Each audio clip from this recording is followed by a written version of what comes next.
Hello, Abraman Yusuf Megida is my name.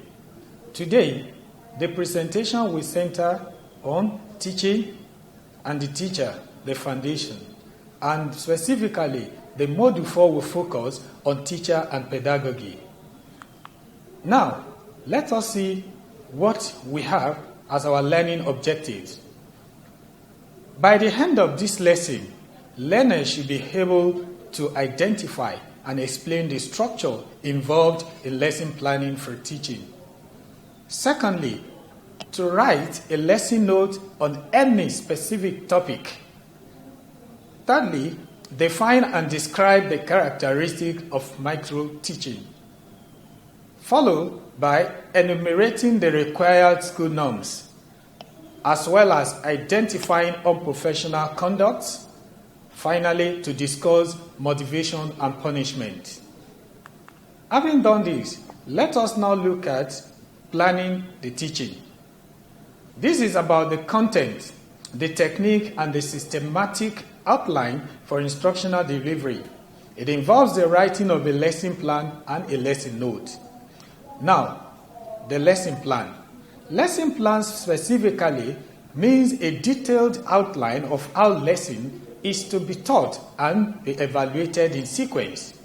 But with this, we have three major areas to consider in lesson planning.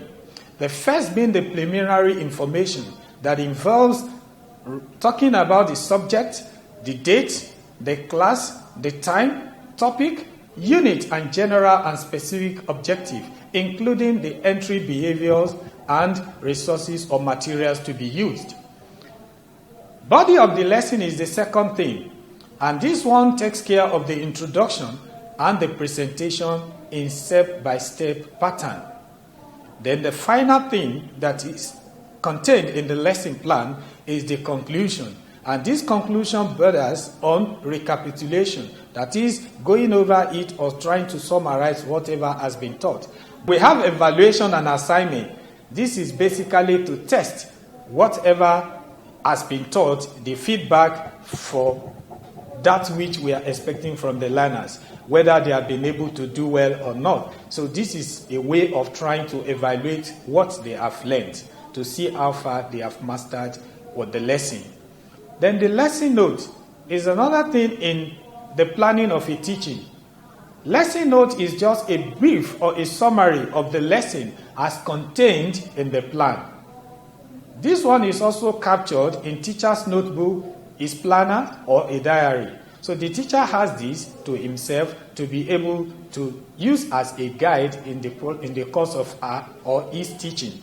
Now, having talked about lesson plan mostly is confused with lesson note. Lesson note is a different thing to a lesson plan. A lesson note basically is a brief summary of the lesson as contained in the plan. This is captured in teacher's notebook, his planner, or diary. Now, let us see what micro-teaching is all about. Micro-teaching is a preparatory teaching in the form of a rehearsal. It is aimed to equip the teacher with the necessary confidence and mastery of the subject, as well as getting feedback from the learners. Now, micro-teaching, this involves using a few students, friends, or colleagues of the teacher for the purpose of teaching, but before the real class teaching. Now, micro-teaching again can be video recorded or supervised by experts that will criticize, suggest, and make corrections where necessary. Now, let us now look at the teacher and student relationship in the school. Teacher is expected to be flexible. We have said this earlier when we are trying to look at the qualities of a good teacher. It must be mild, firm, and maintain good relationship in dealing with the students. The teacher-student relationship begins with expectations embedded in the school norms and code of conduct for both the teacher and the student. School norms, what is it? This is basically the standard of behavior accepted and valued in the school. That is the rules and regulations, meaning that school norms is basically interpreted to mean rules and regulations. Now, the people involved, teachers and the student. Let us see what happens now. Teacher conforms with the laid down rules on student-teacher interaction and duty requirements. But for the student, complying with the rules and regulations on character and learning. For instance, even if anyone is to be certificated in our institution, they must be found worthy in character and in learning. Having looked at that, the student's part, it is to comply with the rules and regulations on character and learning. And which, of course, even in our higher institutions of learning, before anyone can be given certificate, they must be found worthy in learning and in character. Now, let's look at unprofessional conduct. While the qualities of a good teacher should guide the conduct of a teacher, some unprofessional conducts have been identified. Now, unprofessional conduct simply refers to unwholesome practices that should not be perpetrated by teachers.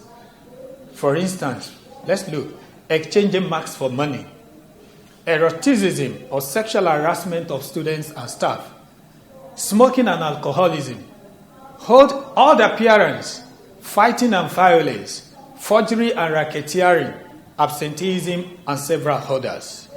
Now, motivation. Motivation is a psychological impetus from the teacher to encourage excellence and good performance, as well as discourage deviance.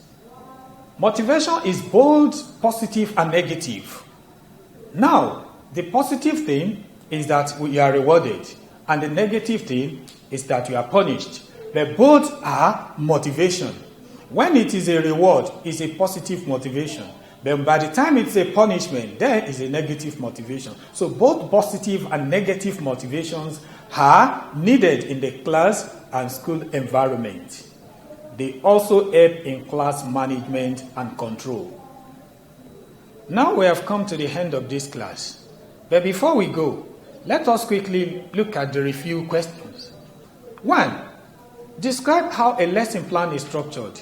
In the description of how a lesson plan is structured, we have the preliminary information to attend to, which will include the subject name, the time, the class, and others. Then secondly, we have also to talk about the body of the lesson. And the body of the lesson is about the presentation in a step-by-step manner. Then again, we have the conclusion, which caters for recapitulation, evaluation, and assignments. Then what is a micro-teaching? We have said earlier that micro-teaching is just a rehearsal. It's a preparatory teaching that equips the teacher with the mastery and confidence before the real class teaching. There's the characteristic of a micro-teaching. Micro-teaching can be video recorded, and it can also be supervised by experts who criticizes, who also suggest, and also provide necessary information that will guide the real class teaching for effective teaching or effective outcome. Now, what are the school norms? The school norms are the requirements based on the rules and regulations of the school, which of course the teacher is expected to obey. So also the students should also obey. Now, what are the unprofessional conducts that teachers should not practice? These are unwholesome practices in the school, which include bribery, which include forgery, eroticism and sexual harassment of students or even teachers. We have also admission racketeering. We have all forms of indiscipline that are in the school. They are what constitute unprofessional conduct that are not supposed to be seen in our schools. Now, discuss motivation with regards to reward and punishment. Motivation basically is either positive or negative, and they achieve the same thing. When a positive motivation is given, it means a learner or student is rewarded to allow some level of behavioral change. Then when a punishment is given, this is a negative one. But when this is given, it's also trying to achieve something in the learner, that is to correct behavior. So now both both reward and punishment, they are motivation as far as education or correction in the behavior are concerned. Now we have come to the end of this lesson. Thank you.